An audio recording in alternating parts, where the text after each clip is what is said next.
had a rash on my eyes. It was both of my eyes had rash. I looked like a raccoon. And I went to the doctor, and I would love to see him today. And he was like, took blood, and they did everything they had to do. And he said, "How do you feel?" I said, "I feel great." He said, "Do you know you're HIV positive?" And I said, "No, I didn't." And he said, "Do you know your CD4 count is a 7? And I was like, "What is that?" And then he went to explaining everything to me.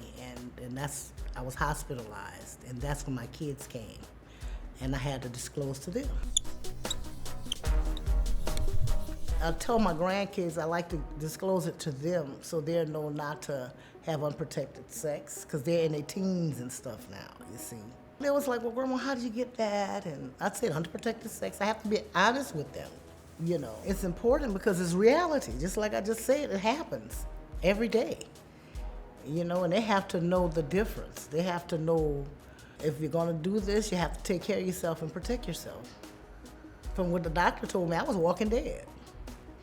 So now I've been undetectable for years, I'm grateful. There's hope after the diagnosis. It's not a death sentence.